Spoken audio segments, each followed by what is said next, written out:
Good morning, everybody. Thank you for joining us today. My name is Emily Buck. I'm Director of Public Relations for the Tennessee Wildlife Resources Agency. I'm just moderating today, so we'll get to the main show here in just a moment.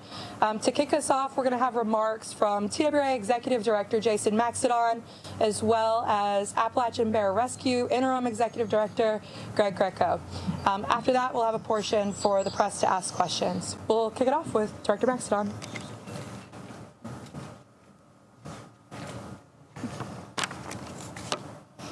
All right. Well, thank you, Miss Emily, and good morning, everyone. Just want to thank everybody for being here today. This is a great occasion, a good time to celebrate for us today. Today, we're proud to announce the signing of an official operating agreement between the Tennessee Wildlife Resources Agency and Appalachian Bear Rescue. When TWRA was founded 75 years ago, black bears in Tennessee were actually nearly wiped out. This was due to market hunting and overexploitation. It was really a grim picture for bears in Tennessee. But thanks to decades of dedicated habitat work, smart conservation strategies, strong regulations, and partnerships like this one, we now estimate that more than 6,000 black bears live across the state, and that number continues to grow and expand. As part of those conservation efforts, TWRA regulates and permits wildlife rehabilitation facilities like the Appalachian Bear Rescue to care for orphan and injured black bear cubs. Stick this on here. Our partnership with ABR has spanned nearly 30 years and helped countless bears return to the wild. But like any long-term relationship, we faced our share of challenges, and last year was a tough one for us. In 2023 and 2024, the emergence of disease at the facility raised serious concerns about the risk to the wild bear populations. Sadly, 13 of those bears had to be euthanized to prevent a broader outbreak. As difficult as that decision was, we paused placements at ABR, and this was not as a punishment, but because we believed it was necessary to protect the overall black bear population in Tennessee. That said, we never lost sight of the value of this partnership, and over the past 6 months, TWRA and ABR teams have worked hard to rebuild and improve the process. Today, we're proud to share that we've reached an official operating agreement, one that sets clear expectations for both sides, strengthens the best practices of rehabilitation and sanitation, and builds transparency with the public. We're excited to turn the page and move forward stronger, more united, and more committed than ever before for black bears in Tennessee. And now I'd like to introduce ABR's Interim Executive Director, Greg Greco. Greg has been a strong partner. He's been a great leader in getting us to this process today. I want to say thank you to all the ABR team, thank you to the board, and especially want to say thank you to Greg for being able to get us here. So, Greg, we'll turn it over to you now. Thank you, Greg. Yeah, appreciate it, sir. All right. Thank you, Director Maxedon. Guys, I'm just happy to be here. I didn't prepare anything to say. I just do these things off the cuff. So first, I want to thank everyone for being here. There's some folks here that helped start ABR over 30 years ago. For those who don't know, 1996 was when ABR got its first bear, but in 1991 was when the charter first started for ABR to become something. So I was born in 1992. So there's people here older than me, that started this before I was born, right? And I can't tell you how grateful I am to have them here to help carry on their legacy. This was a tough time, as Director Maxedon said. There was a lot of things that people didn't know, how it was going to go, and there was, some strained relationships. There was some heartache. There were some followers and donors of ours who were, really upset. There was some anger, right? On both sides, probably, right? But I can't tell you how pleased I am to be here today. I'm super excited to get this agreement done and to carry on that legacy that people who helped teach me, my whole career in wildlife management has been taught by the people who helped start ABR. And like Director Maxedon said, rehabilitation is important, for our bears, but not because it is, how we keep the bear population at 6,000. It's because if I can get people to care about one orphan cub, then I can get them to care about all bears. And I get them to care about all bears for that orphan cub, then I get them to care about bear habitat. And if I get people to care about bear habitat, then I got them to caring about all kinds of other animals' habitat who people maybe don't think about as much, right? And that's why this is worth doing. So thank you guys. Excited to get this underway, and I'll move on to the next bit. You can take that with you if you want. And I'm going to go ahead and relocate these over here. So at this time, we'll now open the floor for questions. To kick us off, I know both directors have already introduced themselves. Jay and Brandon, if y'all will both introduce yourselves as well so that the reporters have your names on camera. I'm Brandon Ware, the Deputy Director of Field Operations for TWRA. Jay Clark, ABR board member, biology professor and director of sustainability at Maryville College. At this time, the floor is open. Yeah. Hi, I'm Melanie Tucker with the Daily Times. So you said you signed the agreement, so tell me, can you give details? When are there going to be the first bears there? How many they're going to be able to be there? Those kind of questions. All right, so thank you. Yes, ma'am. This is the first step, was getting the agreement signed. The next step is a new enclosure. So we're working with ABR, with Director Greco and the team there. Once a new enclosure is established, and as early as that can happen, ABR can accept bears at that time. We're also looking at pens 1 through 4. There's some biosecurity measures that need to be put in place before they can accept bears in those pens, but once that occurs, they'll be able to accept bears in those pens as well. So you don't know what the earliest date is? I'm going to let Greg comment on what he thinks maybe the earliest time frame to get a new enclosure built is. There you go. Yeah, I appreciate that. So right now we're looking at building 2 new enclosures, one first and then the other. So the first new enclosure is already kind of prepped. We've been working to have an area to build a new enclosure actually in the past already. And we probably need about $200,000 to get that enclosure built to where it can receive bears. The second enclosure would take more money, probably closer to $320,000 because of the land work needed to build that. These are 1-acre enclosures. They're double layered chain link. There's a lot of regulations on how these enclosures need to be built to hold bears.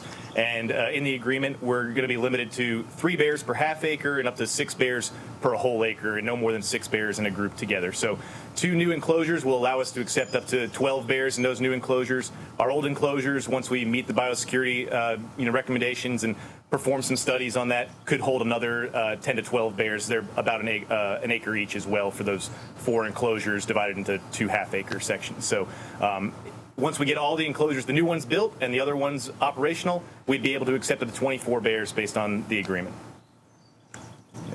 Evan Lacey, WVLT. I was just wondering, what is in this agreement to make sure that something like what happened in November doesn't happen again in the future? Yeah, you go ahead. Yeah. So there's really 3 new things in this agreement, and one is new sanitation practices or more sanitation that's going to occur there. As Director Greco mentioned, less bears in the enclosures, and so we're saying 3 per half acre unless there's an extenuating circumstance that would keep a family unit together to create more. And then the next, probably most important thing in there is what weight the bears will leave the facility. We're looking at a 40-pound weight around August the 1st to be able to leave the facility. Those are the main 3 things that are in there. I'm Shay Smith with WBIR. In May, we reported that ABR and TWRA potentially might not work together for several months, if not a year. What changed within the last 2 months that brought the 2 organizations together to work this out? Well, I think you said y'all reported that. That was one thing that was reported, but we've been trying to work together. There was just some sanitation practices there that we wanted to make sure that were in place. The first step, again, was to get an agreement signed. Unfortunately, we didn't have that before, and so trying to get an agreement in place and to figure out what protocols needed to be put in place for pens 1 through 4. That was what we were waiting on to get going, moving forward. If I can add to that, that was an interview I provided to Olivia with WBIR, and I said clearly in that interview that it might be a year, could be a year, and it was all entirely dependent upon the negotiations. That happens with headlines, but I do want to be clear, we have said all along that it was entirely dependent upon the course of these negotiations, as well as the seasonality of bears. So it's well known that in the spring is when those bears' cubs are being more active, and so the work that's going on can influence the influx and the return of those bears into the wild. Did the public reach out to either ABR or TWRA? Whenever those 3 very small bear cubs were released a couple of months ago, we got several calls and emails of people very unhappy that they were so young looking and so small and they were released. Did the public reach out to either of the agencies directly? Yes, ma'am. I think the answer is definitely yes for us, and Greg, I think you'd say yes as well. Yeah, we got numerous calls about that. A lot of heartbroken people out there, right? And I'll be honest. I told a lot of them, hey, there's nothing I can do right now, and that's partially on me, right? It's partially on my organization. We made some decisions, when the bears got sick, to work towards a solution that was going to take a lot of time, right? And this is 7 months now, maybe a little longer since that happened, and here we are, part of that solution, but we still have probably 6 months ahead of us before we're receiving bears again. If I get those enclosures built really quickly, maybe sooner. But cubs don't really come in the fall and winter as much. Sometimes a couple, maybe a handful, but usually that spring, early summer's when we get cubs. So probably looking at the beginning of next year before we're receiving them again. And that's the honest truth I had to tell people, right? And they didn't like that answer, but it's a better answer than saying cubs will never be able to be rehabilitated again, right? That's what people didn't want to hear. So those 3 cubs, is unfortunate for everyone involved. I'm sure no one enjoyed, doing that. But the alternative was put them down or let them go, right? And no one wants to make the decision. If you've worked with bears, putting them down becomes part of the job, but no one enjoys it, So letting them go was the next best alternative.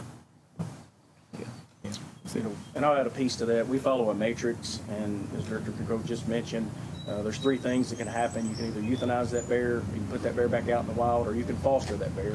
Typically, fostering only happens whenever they're in the den or shortly coming out of the den.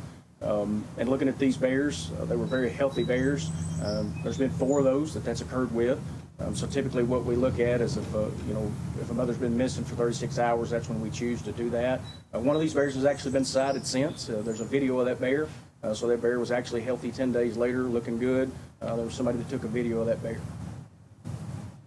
Evan Lacey, WVLT, both of your agencies are dedicated to wildlife management, and you clearly both had differing views of what was best for these bears going forward. How important was it to find common ground in this agreement to make sure that it was going to be back up and operating? So ABR has been a great partner for over 30 years. This partnership is going to continue. They're great at what they do. We're very thankful for the board, very thankful for Director Gricko and the team, and I think we were all looking for solutions to be able to continue this partnership and this relationship. Say something there. And I'll second that. Got to give a big shout out to our board of directors. Actually, Jay Clark sitting here. You wouldn't know it, but he and Brandon used to work with bears, and they actually did the first study on bear cubs released from ABR back in, was it 2001? 97. 97. Yeah. I was 5 years old back when they did the first study on bear cubs released from ABR. He was my technician. And without the 2 of them and their relationship, I don't know if we'd be sitting here today with such an agreeable document in front of us. So I got to give a big shout out to him and the rest of our board members for working hard on that. It was tough, no doubt about it. It was a lot of negotiating, a lot of back and forth, and without their diligence, I don't think we'd be sitting here today. So how much money have you spent today getting everything ready to accept bears again? On renovations, which were needed to be done already, we probably spent $250,000 between staff time and materials. And I'll be honest with you, a lot of the renovations we did at our facility already were more than past due. We've had a lot of bears for a very long period of time, and I worked for the Park Service for the last 10 years, and I was bringing more cubs to ABR every year, and I was watching ABR get more cubs. I was taking more cubs from ABR every year. I know those pens had bears upon bears in them year after year and didn't have time for the maintenance, right? So some of the structures just needed to be replaced anyway. That was, a bill we were going to have to foot either way. There were a lot of practices that we just implemented that should have been in place before, but because of the number of bears, they weren't able to do, right? Just burning and other types of land management practices were unable to be performed because of the sheer number of bears coming to ABR. Part of that's really due to human conflict in this area, right? And I can't speak to it enough that what ABR does is it gives bears who are victims of human conflict a second chance, because the more roadkill we have, the more bear conflict we have where bears get euthanized or killed, in the act of conflict, the more cubs come to ABR. And if we don't have more space, we can't handle that influx of bear cubs, and we can't perform our mission correctly. We're the best at this in the whole country. I have people calling me from all over. They rehab bear cubs in other states, and they're like, oh, how do you guys do what you do? How do you rehab them in these big enclosures? We have to have them in cages. I'm very proud of that, and I think the folks who are here that helped start this 30 years ago are very proud of what it's become, and what it's going to be in the future is going to be even better. So how many months was it that you had bears continuously? I mean, I knew that at one time, but I believe up until the last bears left in January, it was over 2 years. I'd have to look at, I think it was like 26 months or 28 months that there were bears continuously on site. Now, sometimes it may have only been 2 or 3 bears, but there were still bears continuously, which throws a wrench into operations and being able to do the things that are necessary to manage the land properly. Anybody else? Jay, you want to say something? Any other questions from members of the press? I got one. Just one more for me is just how is that when these enclosures are being built, is there going to be a check-in commonly to see if there's going to be problems? How do those kind of get approved? And then if something like a sickness were to happen, what is the protocol going forward? You want to take that? Oh, I don't. So yes, we've got things in the agreement actually for that. So once the enclosure's built, we'll have a team that'll come out, meet with Greg and his team, and take a look at everything. And then if there is another disease outbreak, we would just assess that at that time. You know, each disease could be different. What's going on could be different at that time. So we would take a team and assess that and figure out what direction we would need at that time to move forward.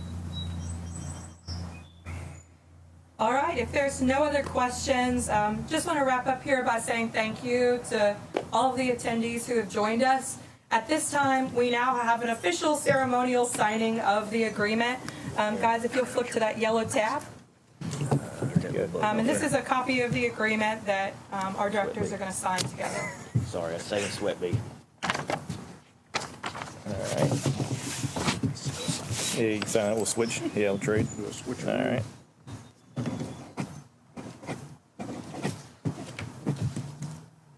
What's today? 21st, right? Mm-hmm.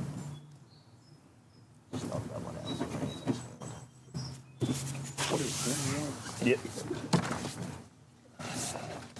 My signatures. Had to practice that a lot for autograph day in college.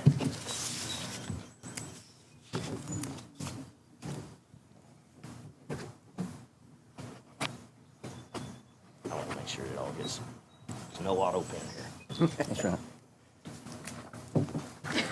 All right. There you go. They want to take a picture. So it's, Flash it for the camera there. That's a good shot.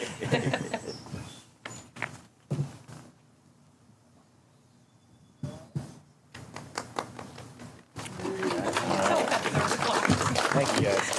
I'm going to test the microphone there for a second. That concludes our program. ABR has been so gracious with snacks and refreshments inside if you've not had a chance to enjoy them. Thank you so much for coming. Thank you guys. Also, I got a campaign launch coming. I hope everyone here will cover it. We'll announce it tomorrow. So, we're going to need to raise a lot of money, as you heard. So, I appreciate your coverage of that in the coming days.